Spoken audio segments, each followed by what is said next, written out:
Nous élevons ton nom, proclamons ta grandeur, bénissons ce que tu es. Tu fais notre joie, tu es notre fierté, parce que tu as tout ce que nous désirons et tu es ce que nous ne pourrons, Dieu, devenir. Aucun effort humain ne peut, oh Dieu, amener l'homme jusqu'à ton niveau. Sachant que nous étions incapables de cela, c'est pourquoi, oh Dieu, tu es venu toi-même jusqu'à nous. Tu es venu, oh Dieu, prendre notre forme. Tu as habité, oh Dieu, dans les mêmes conditions que nous. Oh Dieu, pour nous élever, nous amener à toi. Merci pour cette grâce. Merci, oh Dieu, pour ta parole. Nous voulons ouvrir le Saint-Livre et prions que tu nous parles. Viens bénir ton peuple, viens nous faire du bien. Au nom de Jésus, nous disons Amen. Amen. Amour le très haut. Seigneur glorieux, le Dieu redoutable. Shalom, frères et sœurs. Shalom. Nous pouvons nous saluer aussi dans la présence de Dieu. Saluer les uns les autres. Gloire à son nom. Nous sommes à la première page de la Bible.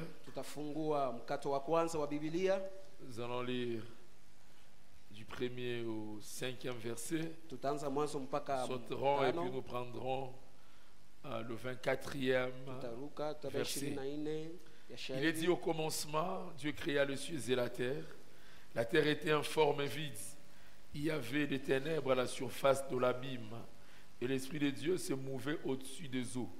Dieu dit que la lumière soit, et la lumière fut. Dieu vit que la lumière était bonne, et Dieu sépara la lumière d'avec le ténèbre. Dieu appela la lumière jour, et il appela le ténèbre nuit. Ainsi, il y eut un soir, il y eut un matin, ce fut le premier jour. Verset 24. Dieu dit que la terre produise des animaux vivants selon leur espèce, du bétail, de reptiles et des animaux terrestres selon leur espèce. Et cela fut ainsi. Dieu fit les animaux de la terre selon leur espèce, le bétail selon son espèce, et tous les reptiles de la terre selon leur espèce. Dieu vit que cela était bon, puis Dieu dit, faisons l'homme à notre image, selon notre ressemblance, et qu'il domine sur le poisson de la mer, sur les oiseaux du ciel, sur le bétail, sur toute la terre, et sur tous les reptiles qui rampent sur la terre.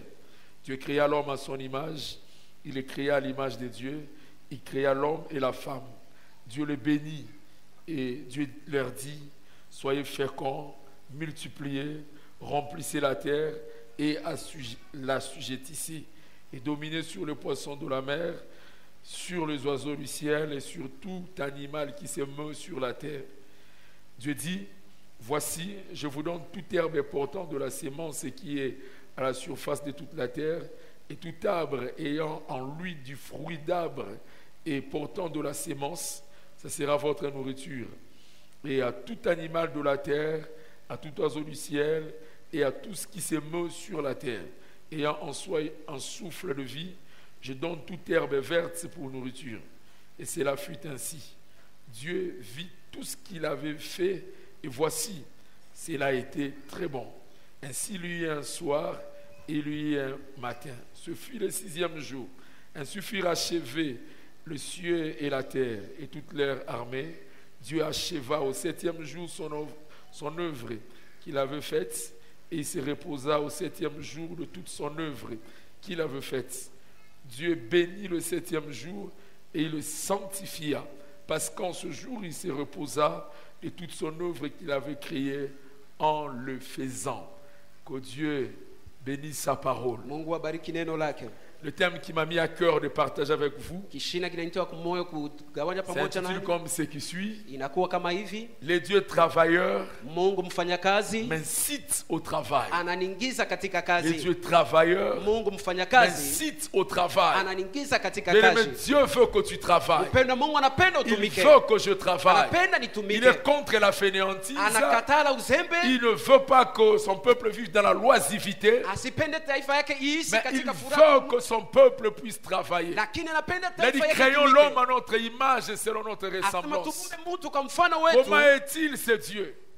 Comment vit-il ce grand roi? Il se présente pas comme Un grand roi qui savoure l'adoration a sur son trône très élevé, et il attend nos louanges et notre adoration.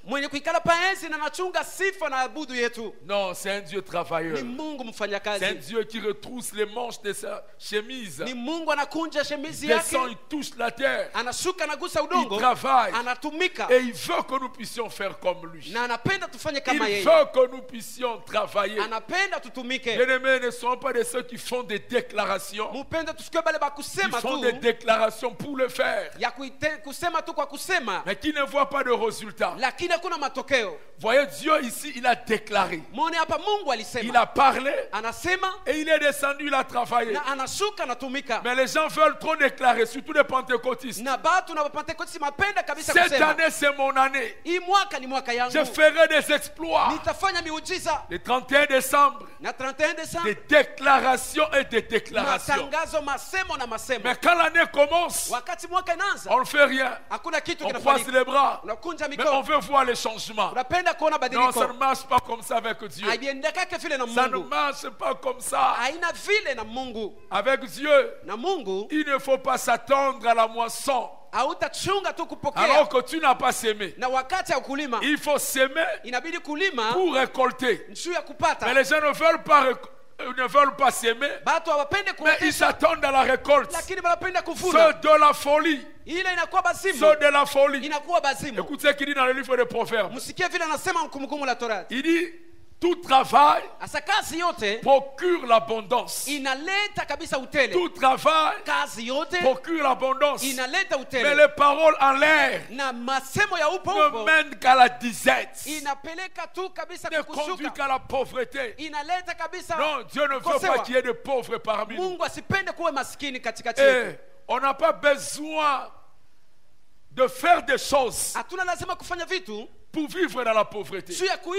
Pour être pauvre, croiser seulement les bras, un peu de sommeil, un peu d'assoupissement.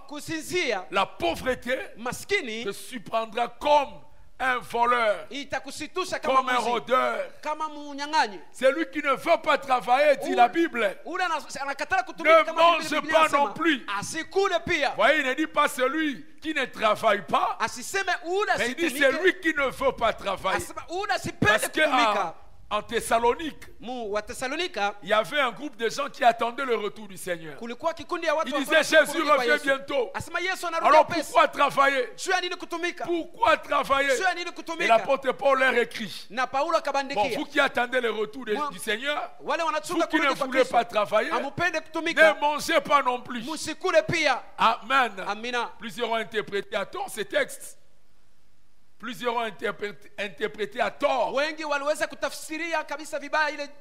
Sont allés priver à manger à leurs frères et sœurs. La Bible dit si tu ne travailles pas, ne mange pas. Non, la Bible n'a jamais dit si tu ne travailles pas. Il dit c'est lui qui ne veut pas travailler. C'est lui qui ne veut pas travailler. Donc si nous refusons le travail, nous allons manquer à manger. Tu as tout créé. Tout existe et tout est sur la terre. Mais pour avoir à manger, nous devons travailler. Nous devons travailler. Parce que les paroles en l'air n'amènent qu'à la disette, n'amènent qu'à la pauvreté. Mais celui qui travaille mangera. Je suis venu proclamer l'abondance ce matin au nom de Jésus. Que nous puissions travailler pour manger. Il ne savoure pas seulement l'adoration. Il n'attend pas qu'on les lève. Mais c'est un Dieu travailleur. C'est un Dieu travailleur. C'est pourquoi celui qui se met au travail doit savoir que celui qui a institué le travail, c'est Dieu. Le travail n'a pas été institué par le diable. C'est Dieu qui a institué le travail. C'est pourquoi aimons le travail. Aimons le travail. Travaillons sérieusement. Le pays ne se développe pas qu'avec des prières. Nous devons prier pour bénir le travail. Nous devons prier pour bénir ce que nous faisons. Si nous passons tout notre temps à prier, nous ne verrons pas le développement. Parce que Dieu n'attend pas d'abord l'adoration. Il attend de nous le travail. Amen. C'est un Dieu qui ne se présente pas en train de savourer l'adoration, mais c'est un Dieu qui travaille. Et nous voyons sa manière de travailler par Jésus-Christ. Parce que personne n'a jamais vu Dieu. Ce n'est son Fils unique qui est dans son sein. Et c'est lui qui le fait connaître. Dans chapitre 1, je crois le verset 18. Il dit, nul n'a jamais vu Dieu. Si ce n'est son Fils unique qui est dans son sein, et c'est lui qui le fait connaître. Donc si nous voulons voir Dieu, si nous voulons comprendre comment est-ce qu'il fonctionne, comment est-ce qu'il travaille, regardons Jésus-Christ. Amen. Et comment il a travaillé sur la terre? Jésus n'était pas un fainéant. Jésus était un travailleur. Avant d'entrer dans le ministère et de faire un ministère à temps plein à l'âge de 30 ans, il a passé tout son temps à vendre des tabourets, des chaises. Il travaillait à la menuiserie. C'était un travailleur. Frère, ne faites pas de la prière un travail. La prière est un travail pour celui qui est dans le ministère. Parce qu'il est pris en charge par le ministère. Mais Jésus, avant de commencer le ministère, il n'a fait que vendre. Il a vendu les tabourets. Il aimait le travail. Amen. Beaucoup de gens prétendent avoir l'appel de Dieu. Et ils attendent le ministère. Ils ne font rien. C'est de la fainéantise. C'est de la fainéantise. Avant que le ministère ne vous prenne en charge, travaillez. Travaillez. Amen. Souvent les gens qui ont des appels, quand ils entendent des messages qui les encouragent à travailler, ils disent ce message n'est pas spirituel. Ce n'est pas spirituel. Il se fâche. Celui qui ne veut pas travailler ne mange pas non plus. Jésus a vendu. Il a travaillé. Pourquoi ne voulons-nous pas travailler? Et quand il a commencé le ministère, non, il a travaillé sérieusement. Il passait des nuits entières en prière, en train d'invoquer son Dieu. Il priait. Le matin, il s'est levé. Il allait prêcher. Il parcourait les rues de la Galilée. Il allait de lieu en lieu, faisant du bien, guérissant le malade, chassant les démons. Il y a des gens qui sont en train de fainéanter dans le ministère. Il est appelé mais il ne fait rien. Il n'a pas le temps de chercher Dieu. Il n'a pas de message structuré. Il ne travaille pas. Dieu récompense le travail. Il aime le travail. Le travail ennoblit l'homme. Le travail nous développe. Le travail nous épanouit. Aime le travail.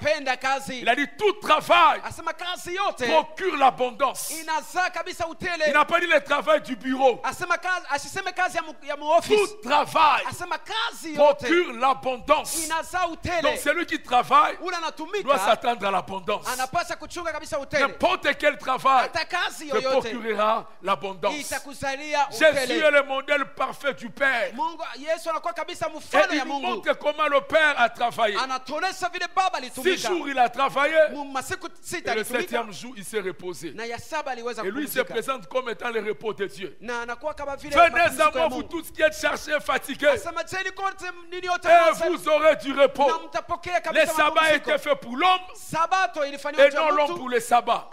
De telle sorte que le Fils de l'homme Et même le maître du sabbat. Donc il est le repos de Dieu. Celui qui veut entrer dans le repos de Dieu doit être en Christ. Il s'est reposé après avoir travaillé. Pas de repos avant le travail. Un jour il a choisi ses disciples. Ils ont travaillé. Et puis après il les amène, il dit allons à l'écart. Allons à l'écart. Pourquoi aller à l'écart? C'était pour se reposer. Pour se reposer. Il y a des gens qui sont tout le temps en train de travailler. Travail, ils ne font que travailler. Pas de repos. Tu vas te détruire, ce n'est pas le modèle de Dieu. Il y a aussi des gens qui aiment trop de repos sans travail.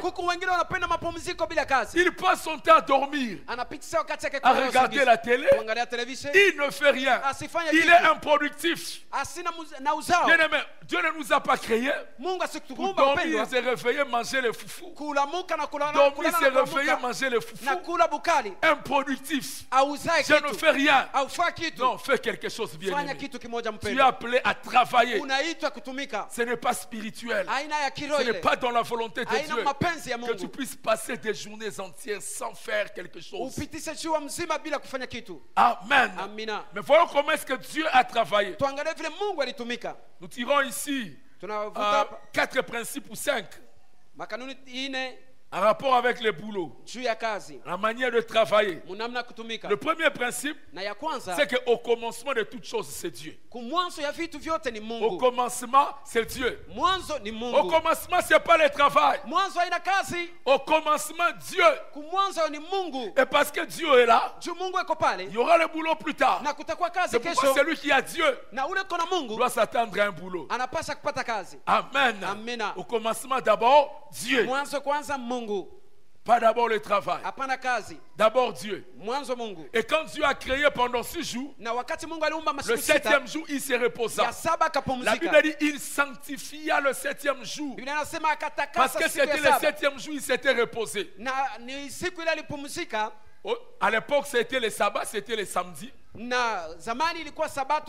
depuis que Christ était mort et ressuscité, les chrétiens avaient prié le dimanche. C'est pourquoi nous prions le dimanche. Le dimanche, c'est en fait notre sabbat. Au commencement, Dieu. Même quand je travaille, je dois savoir honorer Dieu. Je dois savoir prendre mon temps. Je dois penser à Dieu. Il y a des gens qui vont toujours au boulot. Ils sont en train de même d'improviser le travail le dimanche. Et pourtant, il a fait le dimanche pour se reposer. Ça fait la loi congolaise. Consacre 6 jours de travail et un jour de repos. Et le séjour, c'est le dimanche.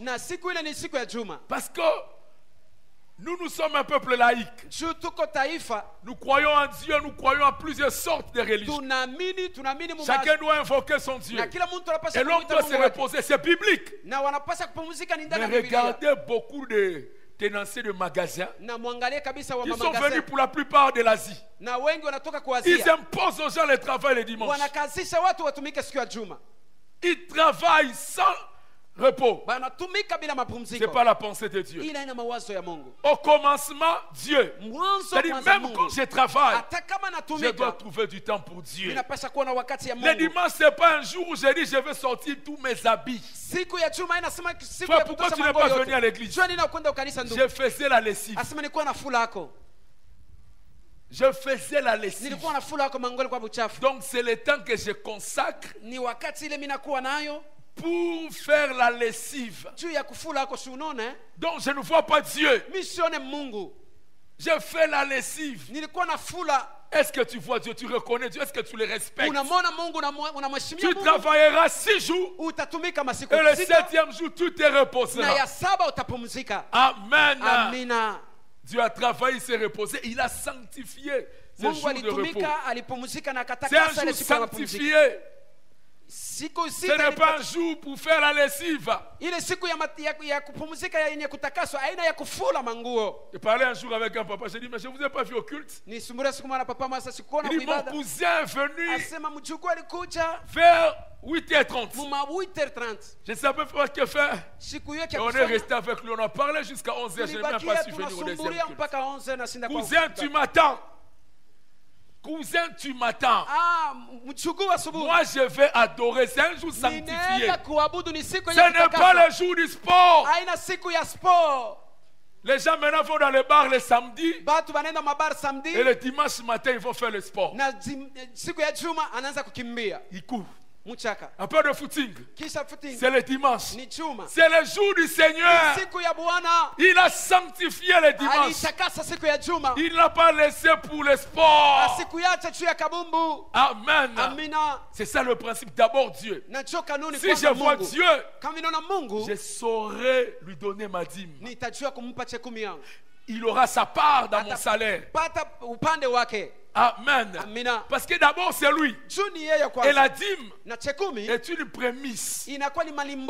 C'est le 1/10. Au commencement Dieu. Pas au commencement la provision. Pas au commencement le loyer. Pas au commencement le minerval des enfants. C'est-à-dire quand je touche mon salaire, je dois d'abord bénir celui qui m'a donné ce boulot. Celui qui m'a donné la force. Celui qui me protège. Il doit avoir sa part. Les pasteurs ne doivent pas être des mendiants de dîmes. Suppliant les gens. Non, quelqu'un qui connaît son Dieu va le servir avec ses avoirs. Dit, c'est Dieu qui m'a donné le boulot. C'est lui qui me donne la force. Je dois l'adorer. Je dois le servir avec mes revenus. Je dois donner ma dîme. Parce que je sers Dieu. Au commencement, c'est lui. Voilà le principe. D'abord Dieu. D'abord Dieu.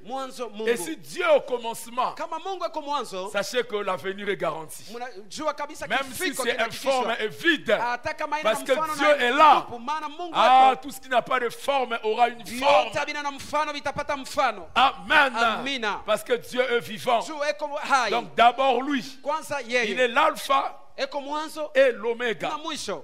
Et il nous montre que ce modèle de travail par Christ. Deuxième chose, ou deuxième principe du travail, c'est la planification. Nous voyons un Dieu qui est ordonné, qui planifie les choses. C'est lui qui veut réussir dans le boulot, dans ses affaires, qui va aller très loin, doit savoir planifier. Doit savoir planifier. Et nous voyons Dieu tenir ses conseils divins. Il parle avec lui-même, avec sa personne, sa divinité, les trois personnes en Dieu. Il dit, créons l'homme à notre image et selon notre ressemblance. N'est-ce pas là une planification? Dieu est en train de prévoir. Il veut faire. Et dans la planification, il y a la vision. Il y a la vision. Donc Dieu avait une vision du monde. Il avait déjà dans sa tête ce que serait le monde. Il avait déjà planifié. C'est pourquoi toi qui veux travailler, il faut t'arrêter un moment et planifie. Planifie ton travail. Planifie. Même si tu n'as pas de boulot, tu peux planifier toi-même. Et tu planifies dans la vision. Quelle est la vision que tu as dans la tête? Qu'est-ce que tu penses de la vie? Beaucoup de gens ne savent pas réussir. Non parce qu'il manque le potentiel, mais c'est parce qu'ils n'ont pas de vision. Dieu avait déjà la vision du monde. Il savait ce que serait le monde. Et il s'est mis à étudier. Ça passe deuxièmement par là. Ça passe par une étude. Amen. Ça passe par l'étude. Dans la planification, il y a la vision. Il y a l'étude. J'étudie, je planifie, je calcule, je raisonne. Dieu dit, faisons l'homme. Voilà sa planification. Et il étudie. C'est dit, je prendrai la terre. Je prendrai la terre. C'est comme ça que Dieu planifie et fait des choses. Proverbe 16, verset 20. La Bible dit, celui qui réfléchit sur les choses trouve le bonheur. C'est lui qui réfléchit sur les choses. Trouve le bonheur. Et c'est lui qui se confie à l'Éternel. Est heureux. Est-ce que tu réfléchis? Tous qui réussissent, tous qui font des exploits, ont une tête comme nous, ont deux bras comme nous, ont deux pieds comme nous. Ils ont tout ce que nous avons. Mais qu'est-ce qui fait qu'ils arrivent à faire des choses et que nous ne faisons rien? Le problème, c'est que nous ne réfléchissons pas. Frère, je suis en train de prier pour que dans cette église, qu'il n'y ait pas de chômeurs. Je ne vois pas forcément des gens qui vont avec des j'ai l'honneur. J'ai l'honneur. Non, si tu n'es pas engagé, toi tu peux commencer à engager les gens. Tu peux commencer avec quelque chose. Tu peux commencer ta propre entreprise. Mais pour le faire, réfléchis. Réfléchis. Qu'est-ce que je dois faire? Qu'est-ce que je dois faire? Comment je peux m'en sortir? Prie et réfléchis. Dieu va t'orienter. Dieu va t'éclairer. Amen. Je disais aux intercesseurs que j'ai encadrés il y a longtemps. J'ai dit, frère, nous ne devons pas être comme des féticheurs. Les gens viennent nous consulter. Ils viennent demander la prière. Tu veux prier pour moi? Je veux commencer à vendre des galettes. À l'auditoire, je veux commencer à mettre des galettes à l'auditoire. Pendant la pause, je veux commencer à vendre. Tu pries pour lui. Tu as même des révélations, des messages. Mais pourquoi toi-même tu ne peux pas t'inspirer de ce que l'autre fait? Je dis, frère, nous ne devons pas être comme des féticheurs. Ils donnent du succès aux autres. Mais eux-mêmes n'évoluent pas. Non, c'est Dieu qui te permet de prier pour les autres. Il peut aussi te parler. Il peut aussi t'orienter. En tout cas, 40% d'intercesseurs à l'époque avaient commencé à faire le préceptorat. Ils allaient enseigner dans des maisons. Ils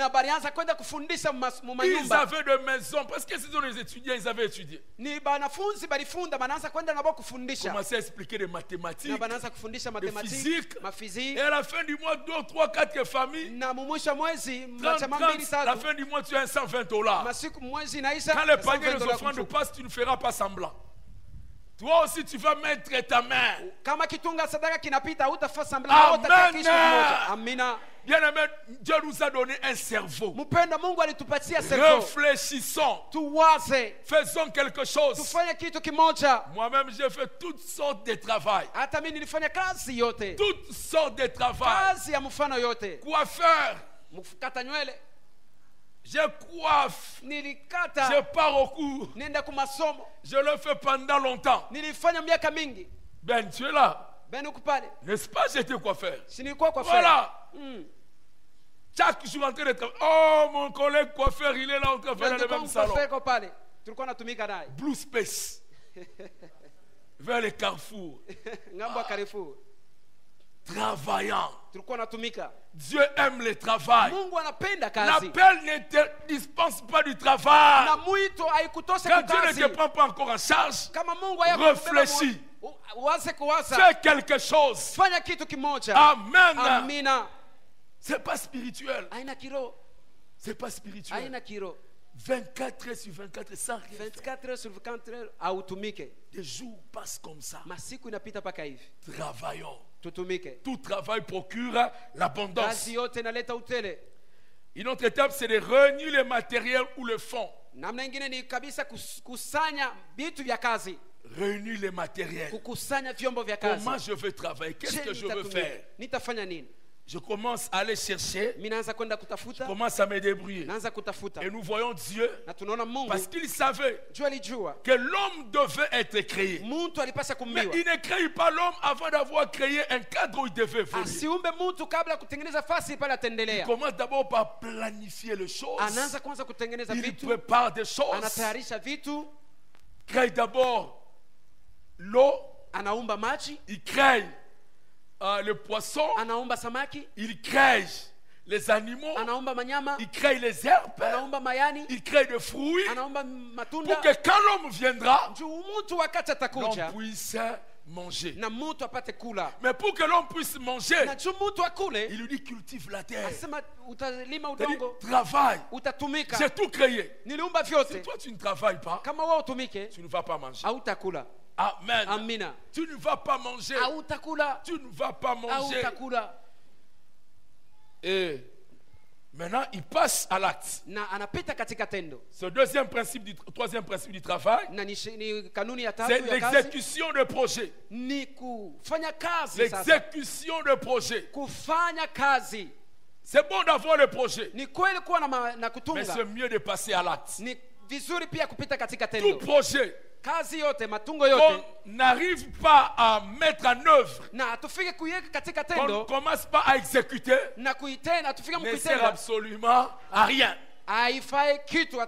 Une vision sans un bon plan pour l'amener à la réalisation n'est qu'un rêve.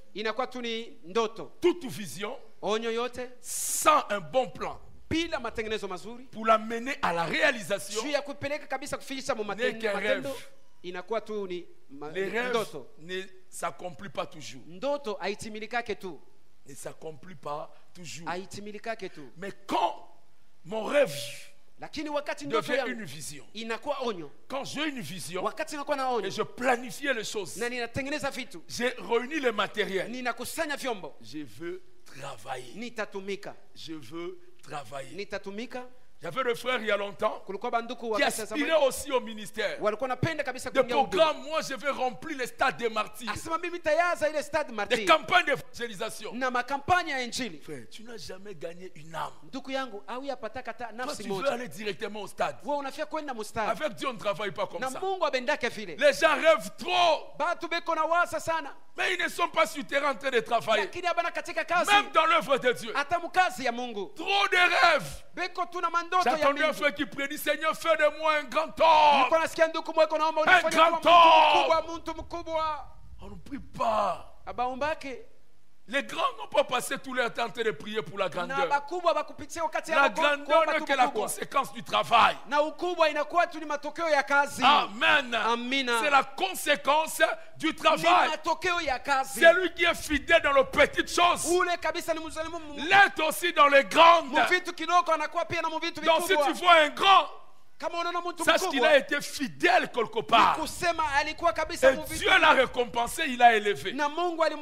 Aujourd'hui, les gens veulent trop la facilité. C'est pourquoi les gens courent après des prophéties. Ils pensent que quand on a prophétisé sur toi, directement tu as le résultat. Non, on peut ou ne pas prophétiser pour toi. Mais si tu te mets à travailler, tu auras le résultat et tu feras la grandeur.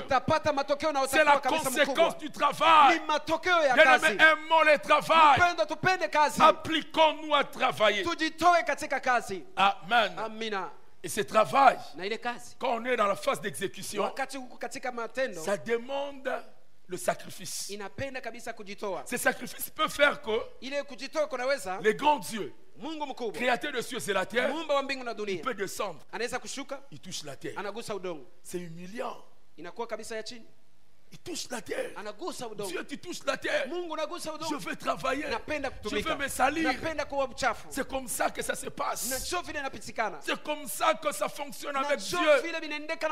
Descends pour travailler. Même un travail qui t'affilie. Un travail qui, à la manière des hommes, ne t'honore pas. Mais s'il faut toucher la terre, je vais toucher même si je suis Dieu. Si les grands Dieu a touché la terre, pourquoi toi tu ne veux pas faire le petit travail? D'ailleurs avec Dieu, la grandeur se cache dans la petitesse. Dieu ne néglige pas le faible commencement. Il ne néglige pas le faible commencement. En descendant touchant la terre, Dieu veut nous enseigner que tout commence faiblement. Avec Dieu on commence toujours faiblement. Faible commencement.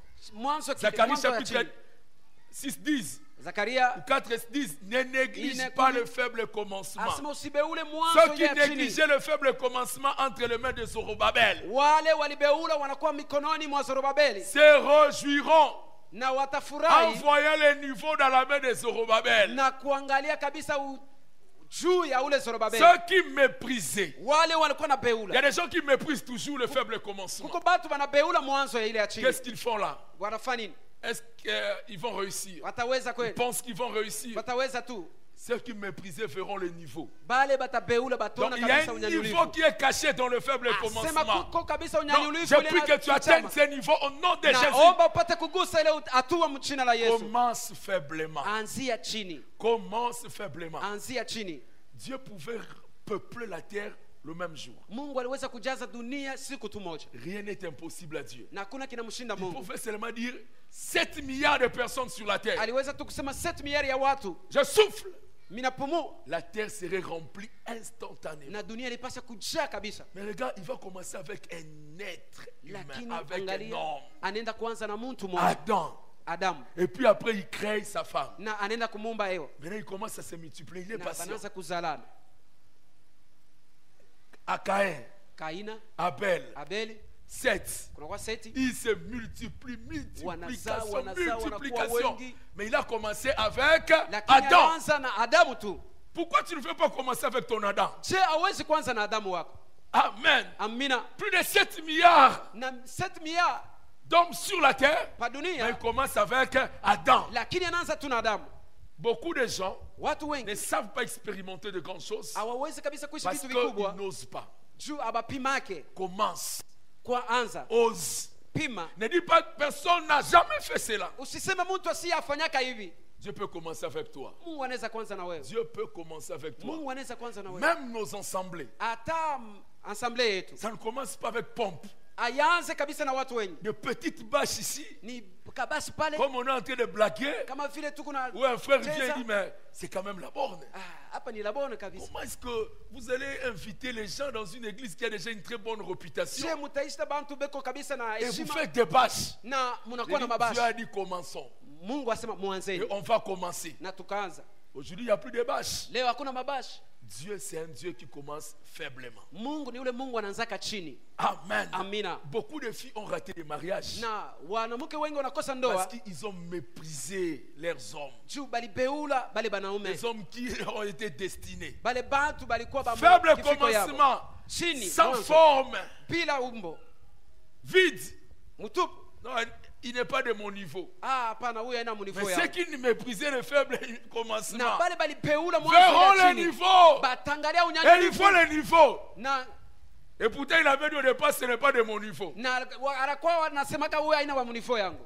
Amen. Amina. Commençons faiblement Tuanzie avec chini Dieu. na Mungu. Et quand on commence faiblement avec Dieu, Na kati tunaanza chini na Mungu, non, lui, il est capable de tout multiplier. yeye kuna uwezaji ya kuzaa Voyez, kabisa quand yote. il crée, Na wakati anaomba, il appelle le premier jour. anaita siku ya kwanza. Dans sa tête, Mkichwa yake c'était 7 jours. ilikuwa ni masiku Pourquoi il ne saba. fait pas directement tous les 7 jours? Shwari na sumbe masiku saba yote. Il fait. Premier Anatengeneza siku ya kwanza. Je me suis mis à méditer, à réfléchir. Nilianza kabisa kufikiria. Quand il dit ce fut le premier jour, Wakati anasema ni siku ce ya kwanza. jour-là, Ile c'est siku selon lui ou selon nous? ni kufuatana naye au bien Parce que sisi. 1000 ans devant le Seigneur, Juu yeye ni Bwana un jour pour nous, na siku moja Donc, kwetu les 1000 ans du Seigneur, na masiku 1000 kwa je Mungu. ne sais pas comment on va les calculer. Misiwe vile Mais un hesabu jour inakuwa. devant lui, Lakini siku moja égal kwake à 1000 ans. inakuwa ni 100 ya masiku. Il a créé en un jour. Aliomba siku C'est moja. quel jour? Ni siku gani? Les jours de Dieu Ni siku ya ou Mungu les jours selon nous? wala ni masiku Mais kufuatana je na pense watu? que ça doit être selon nous. Nawazia kama ni kufuatana na sisi. Je ne crois pas que Dieu ait pris 1000 ans, Sikuwazia kwamba Mungu mais alibeba il a mila fait selon nous. na akaifanya kufuatana nasi. Alors si on doit calculer les un jour selon Dieu, Na kama tunapaswa kufanya pour hesabu lui ça peut kufuatana être na les Mungu tiers, siku moja. même pas une minute. Inaweza kuwa matière ça Je ne sais pas si on médite ensemble. Ça peut être les tiers. Inaweza kuwa Alors, matière. c'est que Dieu a créé le monde Ni kusema Mungu aliumba dans dunia quelques poussières de secondes. mu wakati kidogo sana. C'est pourquoi c'est lui qui commence faiblement avec Dieu. Dieu peut multiplier des choses dans quelques secondes. Que le Dieu de multiplication te surprend au nom de Jésus. Qu'il y ait une multiplication. Que tu entres dans les temps de Dieu. Les temps de Dieu on l'appelle les Kairos. Ça ne rate pas. Quand le temps de Dieu arrive, les choses s'accomplissent. Et que cela puisse s'accomplir pour toi au nom de Jésus. Dieu a créé. Il dit c'est le premier jour. Il a encore créé. Il a appelé le deuxième jour. Il y a des choses qu'il avait prévues. Mais aussi longtemps que ce temps n'était pas encore arrivé, ou ce jour n'était pas encore arrivé, on ne voyait non plus rien. Donc il y a des choses aussi que Dieu a prévues pour toi. Mais ce n'est qu'une question de temps. Ce n'est qu'une question de temps. Mais on arrive à voir ces choses en travaillant. C'est en travaillant. Dieu m'a envoyé pour dire à quelqu'un, tu dois travailler. Aime le travail. Applique-toi au travail. Quatrième principe, c'est l'évaluation du travail. Évaluation du travail. Dieu a évalué son travail. La Bible dit il regarda, il vit que c'était bon. Il a évalué. Il faut toujours évaluer ce qu'on fait. C'est pourquoi Église, nous, en tant qu'une institution humaine, nous faisons l'évaluation en organisant des retraites de départements. Ça permet qu'on fait des rapports, qu'on fasse l'évaluation. Est-ce qu'on est en train d'évoluer ou pas? Qu'est-ce qui marche? Qu'est-ce qui ne marche pas? Il y a du désordre dans notre manière de faire, ou il y a de l'ordre. C'est l'évaluation. Sans évaluation, vous ne saurez pas si vous progressez ou si vous êtes en train de faire le surplace, ou même si vous êtes en train de régresser. Parce que vous ne vérifiez pas, vous ne savez pas contrôler. Dieu vit que c'était bon, et cette évaluation se fait attentivement. Il vit que c'est bon, c'était bon. En tant que travailleur dans une entreprise, tu dois évaluer ton rendement. Est-ce que je suis productif comme je l'étais dans le passé? Quand on m'avait engagé, j'étais très sérieux. J'arrivais à temps au boulot. Mais depuis un moment, habitué au boulot, je ne sais plus évoluer. Parce que je n'évalue pas. Faisons des évaluations. Amen. Évalue ton travail. Est-ce que tu évolues? Est-ce que tu progresses? Est-ce que je progresse? Est-ce que l'église grandit? Est-ce que les gens sont édifiés? Est-ce qu'il y a la présence de Dieu? Que devons-nous faire pour voir plus? On réfléchit avec Dieu. On évalue le travail. On évalue le travail. Et quand on évalue le travail, il faut savoir s'ajuster, s'apprécier correctement. Il faut savoir se coter d'abord soi-même. Dieu n'a pas attendu que quelqu'un vienne le coter. La Bible dit Dieu vit que c'était bon. Et sois très objectif quand tu t'évalues. Ne sois pas complaisant dans ton évaluation. Amen. Depuis que je finis, vous savez, beaucoup d'étudiants, quand ils étudient, ils s'appliquent sérieusement. Mais ce qui leur manque, c'est le même courage. Le même courage qui te faisait réveiller pour lire, qui t'a mené au jardin. Je parle de ceux qui ont été à l'université de Lubumbashi. Au jardin pour lire. Si le même courage, tu l'appliques en allant chercher le boulot, tu l'appliques en sortant, en réfléchissant, en côtoyant les autres, en posant des questions, je t'assure que tu vas travailler, tu vas réussir. Mais les gens se donnent à fond. pour étudier. Et quand il termine, pas d'effort. Je parie fort qu'il y a des étudiants même ou des gens qui ont étudié en ces lieux, mais ils n'ont jamais écrit une demande d'emploi. Vous l'entendez seulement, il n'y a pas de boulot. Tu n'as jamais écrit une demande d'emploi. Tu ne t'es présenté jamais devant Mutanda comme les autres. On attend des gens pour faire des coups de main. Chaque jour, pas d'effort, aucun sacrifice. Les autres commencent même avec de petites unités dans un coin de rue. Parce que je dois travailler, je dois faire quelque chose. Je connais un frère dans cette église. Je l'ai connu à Lubumbashi. Il m'aidait souvent à acheter les billets. Kolwezi, il travaillait devant Classique à l'époque. Dieu l'a béni. Et un peu de change. Il vendait des unités. Il a réuni. Après avoir beaucoup épargné, petite boutique, des quincailleries, des voyages. Il a commencé avec une petite cabine. Mais il y a seulement quelqu'un qui se dit, moi je suis grand, je ne peux pas commencer faiblement. Retrousse tes manches comme Dieu. Je suis en train de prier que dans cette église qu'il n'y ait pas de chômeurs, qu'il n'y ait pas de gens qui passent toute leur journée en train de ne rien faire. Ce n'est pas normal. Ce n'est pas normal.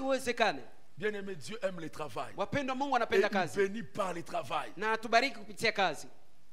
Réfléchissons, prions et faisons bien des évaluations. Mais en évaluant les choses, ne nous autoflagellons pas. Parce qu'il y a des gens, quand ils font l'évaluation, et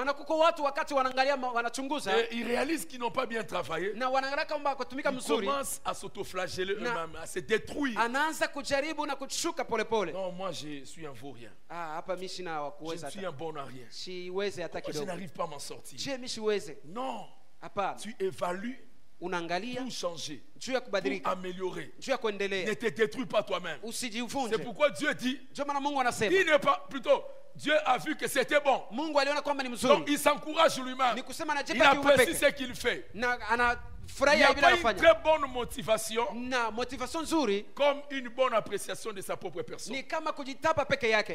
Amen. Amina. Les gens pourront vous apprécier ou pas. Mais vous-même, encouragez-vous. Appréciez-vous. Il y a des gens qui sont faits seulement pour vous décourager. Ils vous jugent très mal. Ils sont comme les frères de David, Eliab. David se présente. Je connais ton orgueil et ta malice. C'est pour voir la guerre que tu es venu. Eliab, tu te trompes. Il n'était pas allé pour voir la guerre. Son papa l'avait envoyé pour d'ailleurs t'amener toi à la nourriture. Mais David, non, il ne se laisse pas faire. Il se détourne de lui. J'aimerais dire à quelqu'un, détourne de toi de ceux qui te découragent, de ceux qui ne croient pas en toi. Adresse-toi aux autres. Qu'est-ce qu'on donnera à celui qui tuera Goliath? Non, celui qui travaille, on lui donnera quelque chose. Tout travail mérite un salaire. Je crois que nous sommes dans un pays où quand vous travaillez même très bien à la fin du mois, on ne te paye pas. Non, c'est pas normal. Moi, je veux que nous puissions être priés. Tu travailles et on te paye. David s'est détourné de cet homme. Il s'est encouragé. Mais des fois, nous ne savons pas évoluer quand nous faisons l'évaluation. Souvent, quand on se fixe de très grands objectifs, le perfectionnisme à l'excès peut vous empêcher de ne pas évoluer. Parce que vous voulez voir les choses réussir du coup. Vous voulez être parfait dans la manière de faire. Et vous oubliez qu'il y a le faible commencement. C'est pourquoi il faut accepter le faible commencement, les petites erreurs du début, et apprendre à évoluer. Et enfin, le dernier principe, c'est l'épargne et la multiplication d'entrées. L'épargne et la multiplication d'entrées. Dieu ne veut pas que nous puissions rester au même niveau. Il dit au verset 28. On va commencer au verset 27. Dieu créa l'homme à son image. Il les créa à l'image de Dieu. Il créa l'homme et la femme. C'est-à-dire, j'ai accompli ma vision. J'ai tout créé. Je poursuivais l'objectif de créer l'homme. Je fais ma part. Cet homme que j'ai créé ne doit pas rester comme ça. Il doit se développer. Il doit aller de l'avant. C'est pourquoi il dit au verset 28, Dieu les bénit. Et Dieu leur dit, soyez féconds. Soyez féconds. Bien-aimé, Dieu te dit, sois fécond. Sois fécond. On veut voir le résultat. Le Dieu qui t'a créé, il ne t'a pas donné 24 heures. Il ne t'a pas donné 24 heures pour le perdre comme ça. Il veut que tu puisses te développer, que tu puisses te produire, multiplier. Remplissez la terre. Remplissez la terre. Sous notre cieux, on remplit la terre avec des immeubles. Ici, on remplit avec les enfants. Remplissez la terre. Travaillez. Amen. Quand Dieu avait créé la terre, elle n'était pas ce qu'elle est aujourd'hui. Il n'y avait rien. Mais Dieu savait que l'homme allait travailler. L'homme allait remplir la terre. Regardez les grandes villes. Regardez Dubaï. Regardez New York. C'est la même terre. C'est la même terre. Mais les gens apprennent à travailler. Au Congo, les gens veulent trop du repos alors qu'ils n'ont pas travaillé. Bien-aimés, soyons révoltés. Aimons les travail. Appliquons-nous. Travaillons sérieusement. Et dominer sur les poissons de la mer, sur les oiseaux du ciel, et sur tout animal qui se meut sur la terre. Le pouvoir a été donné à l'homme de transformer la terre, de dominer sur elle. Il ne dit pas domine sur ton prochain, mais domine la terre, domine les animaux. Le travail n'est pas une conséquence des péchés. Dieu avait institué le travail avant même que l'homme ne puisse tomber. L'homme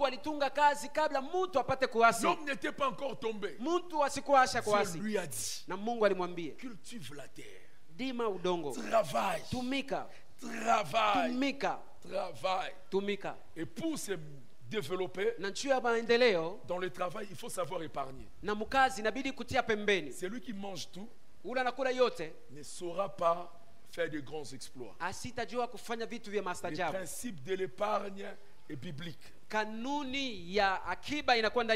Jésus, qui est le modèle parfait de Dieu sur la terre, quand il a multiplié le pain, il a demandé aux disciples de remplir les morceaux qui étaient restés dans le panier, de remplir tous les paniers de morceaux qui étaient restés. Ça parle déjà de l'épargne, parce que je ne ferai pas de miracle chaque jour. Dieu veut que nous puissions épargner. Nous épargnons sur la terre pour nous-mêmes. Nous épargnons aussi dans son royaume. Il y a un principe dans la Bible qui est énoncé dans Proverbe 11, le verset 24. Zabouri, c'est le psaume. Proverbe 11, 24. Tel qui donne libéralement tel qui donne libéralement devient plus riche. Et tel qui épargne à l'excès ne fait que s'emppauvrir. Ce passage n'est pas contre le l'épargne. Mais Dieu veut nous montrer la manière la plus excellente pour exceller, c'est d'épargner dans son royaume. Amassez-vous les trésors dans le royaume des cieux, là où la teigne et la rouille ne peuvent atteindre. C'est là, c'est la signification de ces textes. Celui qui donne libéralement devient plus riche. Ça, c'est le principe du royaume. Les gens qui savent partager, ils ne perdent pas. Ils investissent dans le royaume. Amen. Je ne sais pas comment est-ce que vous avez épargné. Quel est votre compte à banque? Mais le secret pour aller très loin avec Dieu, investissez pour qu'on achète la parcelle. Mettez Dieu à l'épreuve. Moi j'épargne, je mets autant dans la banque. Je parle à celui-là qui épargne. Dieu, je veux mettre dans ton royaume. Je veux acheter la parcelle pour toi. Vous savez, beaucoup de gens ne savent pas faire des transactions avec Dieu parce qu'il manque la foi. Amen. Mais pour se développer, il faut savoir épargner. Vous épargnez pour vous-même, vous épargnez aussi dans le royaume. Dieu va multiplier. Dieu va bénir. Il va vous amener très loin. Très loin. Isaac s'aima. Il devient riche. De plus en plus riche. Il s'est enrichi sérieusement. Alors, en conclusion, je veux dire, Dieu demande à Adam et Ève de multiplier la terre, de la cultiver, mais il ne leur donne aucun instrument. Pas de houe, pas de hache, pas de machette. Mais il leur dit, multipliez la terre. Vous devez abattre les arbres. Vous devez pêcher les poissons. Vous n'avez même pas la maison. Dieu ne leur a rien donné. Mais Dieu leur avait donné la tête. Amen. Les grands capitales que tu as, c'est ton cerveau. Dieu te demande de travailler, mais ne t'a pas encore donné le boulot. Il t'a donné la tête. Il t'a donné la tête. Tu peux réfléchir et tu peux faire des choses. Cultive, travaille. Si tu réfléchis bien, tu auras de résultats. Et Dieu ne t'a pas abandonné, il est avec toi. Amen. Cultivez, remplissez la terre. Est-ce que quelqu'un qui veut travailler, qui veut remplir la terre, qui veut voir la bénédiction, qui veut voir la bénédiction? Dans l'Ancien Testament, la bénédiction matérielle était un signe qu'un homme marchait avec Dieu. Dans l'Ancien Testament, dans la Nouvelle Alliance, la bénédiction se trouve en Christ. Et Christ nous encourage à travailler. Il veut le travail. Il veut le travail. Quand quelqu'un vit sous la malédiction, parmi les signes, c'est qu'il n'aime pas travailler. Soit il est négligent dans son travail, ou il travaille mais il ne voit pas le résultat. Ce sont de mauvais signes. J'aimerais que nous puissions nous lever pour que Dieu fasse quelque chose. Ces messages ne suscitent pas trop l'émotion, ne touchent pas trop les sens dans les manières de façon à nous amener à dire ça c'est le règne de Dieu. Mais c'est un message qui, quand quelqu'un se décide de le mettre en pratique, il voit le résultat. Il voit le résultat. Il voit le résultat. Il voit le résultat. Il voit le résultat. Il voit le résultat. Il voit le résultat. Il voit le résultat.